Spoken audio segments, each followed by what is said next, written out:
Hello everyone and welcome back to my YNR CBS Spoiler Today channel. And if you are new here, please hit that subscribe button right now and give this video a big thumbs up. Because today we are diving into one of the most jaw-dropping, emotionally explosive storylines to come out of Genoa City in a very long time. And trust me, you do not want to miss a single second of this. Patty Williams is back and she has not come quietly.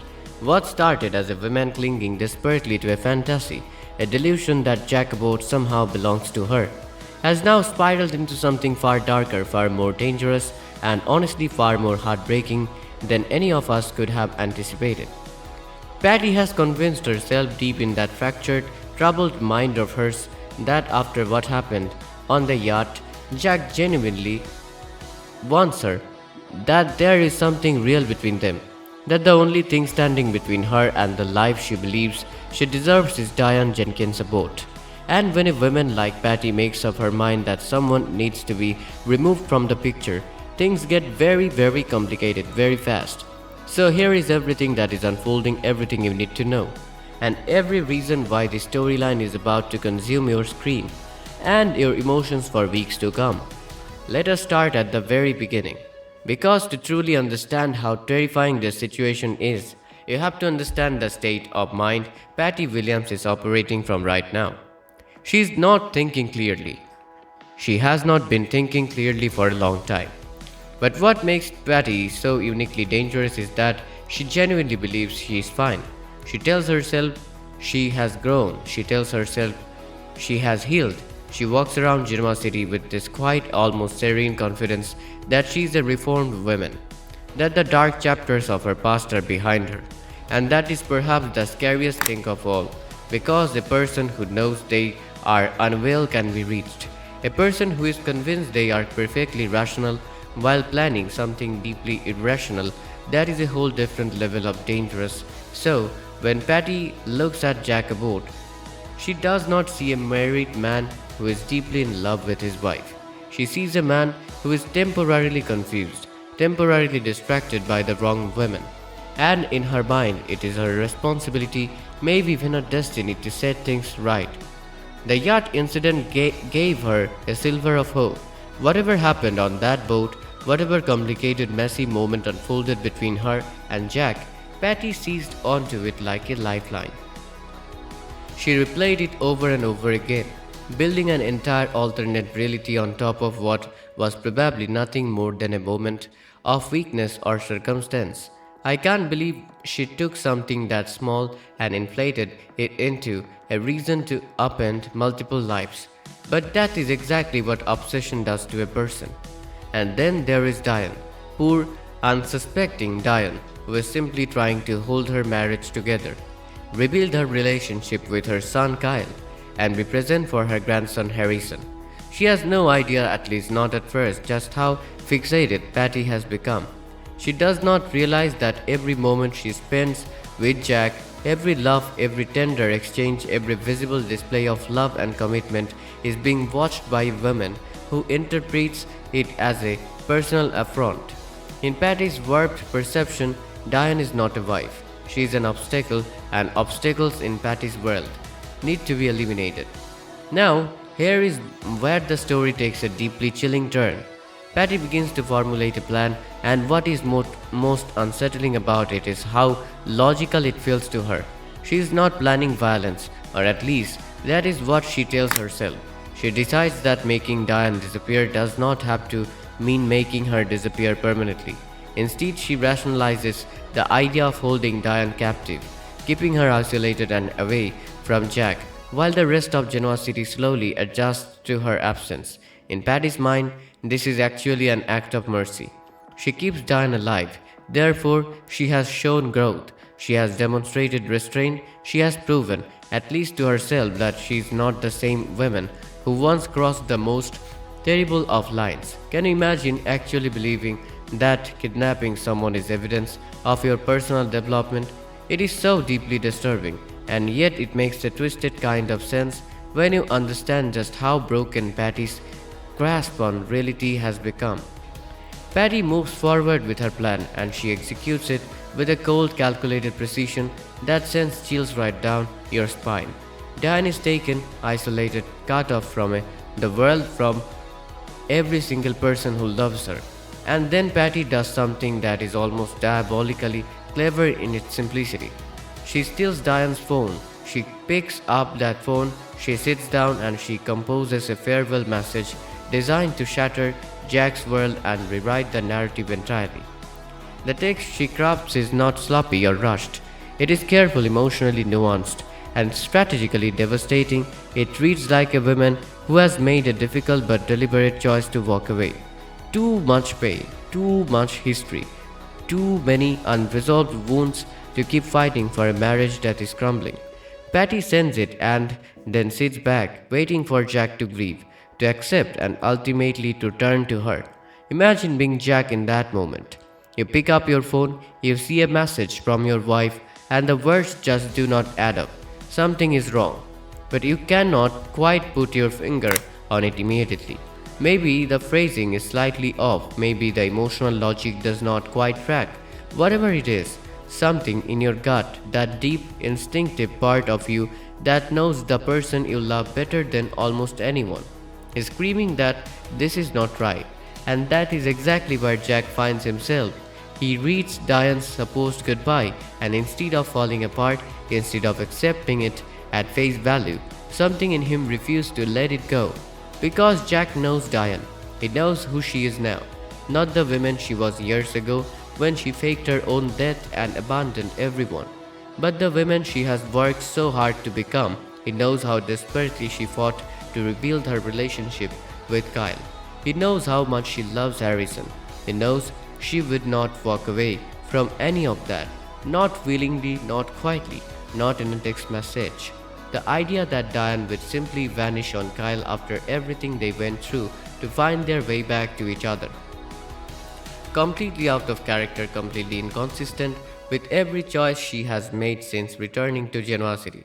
Jack feels it in his bones. Diane did not leave something happen to her. So Jack shifts gears, and watching him transform from a confused, heartbroken husband into a fiercely determined protector is one of the most compelling things this storyline has to offer. He starts asking questions. He retraces Diane's last known tapes, talks to people she was close to, searches for any inconsistency, any clue, any thread he can pull, and the more he digs, the clearer it becomes that Diane did not choose to leave. She was taken. The realization hits him like a freight train, and from that point on, nothing else matters. Not the yacht, not whatever complications had been threatening their marriage, not even his own guilt. All of it falls away in the face of one absolute truth. The woman he loves is in danger, and he is going to find her. Meanwhile, Diane is doing exactly what Diane does best. She is surviving. She is not sitting in that captivity passively, waiting to be rescued. She is thinking, observing, looking for weaknesses in Patty's plan, searching for any opportunity to reach the outside world or outsmart the women who put her there. And the dynamic between Diane and Patty during this period is absolutely riveting. Patty floats in and out of their interactions with this unsettling mix of warmth and instability. She genuinely does not understand why Diane is unsettling mix of warmth and instability. She genuinely does not understand why Diane is not grateful, why she is not seeing the bigger picture the way Patty sees it. In Patty's mind, she has done Diane a favor by removing her from a situation that was already painful. She has given her time to reflect, to step aside with dignity, to accept that Jack's heart belongs elsewhere. The disconnect between what Patty believes she is doing and what she is actually doing is staggering, and Diane sees it with perfect clarity, even if Patty cannot. When Jack finally closes in on the truth, when all the pieces come together and he arrives to confront the situation head on, the confrontation is not just physical, it is profoundly emotional.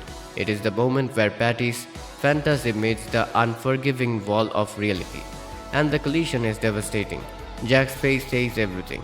He does not look at Patty with hatred exactly. It is something more complicated than that. It is a mixture of deep sadness, disbelief, and an unwavering commitment to the woman who is waiting to be brought home. And Patty, forced to see herself through, Jack's eyes for the first time begins to crumble in the worst possible way. The rescue of Diane is not the end of the story. It is really just the beginning of the emotional aftermath. Because surviving something like that leaves marks. Diane comes home physically unharmed, but the psychological weight of what she experienced does not simply evaporate the moment she walks back through the door. She is strong, she is resilient, but she is also human, and humans carry their trauma with them even when they do not want to. There are quiet moments of fear that catch her off guard, flashes of the isolation she felt, the helplessness, the uncertainty about whether she would have ever make it back to the people she loves. And watching her work through all of that, leaning on Jack, reconnecting with Kyle, holding Harrison close, is some of the most genuinely moving material this show has delivered. Kyle's reaction when his mother returns deserves its own spotlight because it is raw and layered and deeply powerful. He is angry, furious that someone could do this to her, that Patty could waltz back into their lives and inflict this kind of damage. But beneath the anger is an overwhelming wave of relief and love. And that combination of emotions is exactly what makes their reunion so achingly beautiful. It also depends Kyle's appreciation for the relationship he and Diane have rebuilt. He fought hard for his mother. He chose to let her back in after years of pain and betrayal, and seeing her standing in front of him, alive and home, reaffirms that the risk was worth it, that the vulnerability was worth it, that choosing love over bitterness was the right call. The impact of everything Patty has set into motion stretches far beyond the immediate drama of the kidnapping and rescue. What this storyline does so effectively is use one woman's obsession as a lens through which we can examine the deeper fractures in everyone else's relationships. Jack and Diane's marriage was already carrying cracks before Patty got involved. The yacht incident had introduced a tension that was unresolved, a wound that had not properly healed. And here is the fascinating, almost counterintuitive result of Patty's scheme. In trying to destroy their marriage, she may have inadvertently saved it, because nothing clarifies love like the possibility of losing it forever. Jack's desperate, relentless search for Diane was not just a dramatic plot device. It was a declaration. Every phone call, every door knocked on, every lead followed was Jack saying, without words, that Diane is irreplaceable to him. And Diane sitting in the captivity, thinking about Jack and Kyle and Harrison, her thoughts were not of escape only. They were of gratitude, of love, of the future she was determined to fight her way back to. When two people who have been struggling can look at each other on the other side of something this terrifying and say, "I still choose you," that is not a small thing, that is everything. The legal and moral questions surrounding Patty's fate are equally layered, because she is not a monster in the traditional sense. She is a deeply unwell woman whose illness was allowed to go unchecked for far too long. She genuinely does not comprehend the severity of what she did, and that lack of comprehension is both the most pitiful and the most frightening thing about her. The debate what unfolds in Genoa City in the wake of her arrest reflects a real tension that exists in how society handles mental illness and accountability. Can you truly hold someone responsible for actions that stem from a reality they cannot accurately perceive? There are no easy answers here, and the show wisely does not try to offer any. Instead, it holds space for the complexity, allowing viewers to sit with the discomfort of feeling sympathy and fear for the same person simultaneously. And what about the ripple effects on the wider community? And even this dramatic does not stay contained to the people at its center. Friends rally, old wounds get re-examined, conversations about safety, trust, and vigilance start happening in kitchens and living rooms all across Genoa City. The community is reminded, in the most jarring possible way, that danger does not always announce itself. It does not always wear a recognizable face. Sometimes it comes dressed in the clothing of someone who claims to have healed, someone who seems on the surface to have their life together, and that is the most unsettling lesson of all. For Jack and Diane specifically, the road forward is paved with both hope and hard work. They cannot simply pretend the last chapter did not happen and skip ahead to the happy ending. They have to walk through it together honestly with a willingness to be vulnerable that neither of them has always found easy. The yacht incident, which once loomed so large, now sits in a different context. It has not disappeared, but it has been refrained by everything that came after. Diane choosing to forgive is not about minimizing what happened or letting Jack off the hook without consequence. It is about recognizing that the man who moved heaven and earth to bring her home is the same man who made a mistake on that yacht. And that one truth does not erase the other. Both can coexist, both can be part of the complicated, deeply human story of two people trying to build something real together. Jack's commitment moving forward is quieter than it used to be, and somehow more meaningful for it. No grand speeches, no theatrical gestures, just presence, consistency, the willingness to show up day after day in the small and unglamorous ways that actually sustain a marriage over time. And Diane is receiving that love with open eyes, not naively, not without her own questions and fears, but with a genuine desire to lean into what they have and build into something stronger than it was before. And just when it feels like the storm has finally passed, there's that quite unsettling feeling that something still isn't right. Because here's the truth, what Patty did wasn't just a moment of madness. It was a warning sign that obsession doesn't simply disappear, it evolves. And honestly, I can't shake the feeling that this story isn't really over. Because when someone believes they acted out of love, accountability becomes a blurry line. Jack may have saved Diane this time, but what happens when the next threat isn't so obvious or doesn't come with a warning? And Diane, yes, she survived. Yes, she's strong, but emotional scars don't fade overnight, and sometimes they change how you see everything, even love. In my opinion, this ordeal didn't just test their relationship, it exposed how fragile trust really is when fear enters the picture. So now the real question is, will Jack and Diane truly grow stronger from this? Or will the cracks resurface when the fear settles in? And what about Patty? Is she finally gone for good? Or is this just another pause before something even more dangerous begins? Because if there's one thing this story proved, it's that in generosity peace is never permanent. And maybe, just maybe, the next chapter is already quietly unfolding, right where no one's looking. So tell me, do you think this brought Jack and Diane closer, or pushed them towards something they can't come back from? And if Patty returns, will it be for redemption or something far more chilling? Stay with me because the next twist might not just shock you, it might change everything you thought you understood. Drop your thoughts in the comments below right now. I want to know exactly where you stand on all of this, because this storyline has so many angles and I genuinely want to hear what you think is coming next. And if you have not already subscribed to YNR CBS Spoiler today, what are you waiting for? Hit that subscribe button, leave a thumbs up on this video, and I will see you in the next one.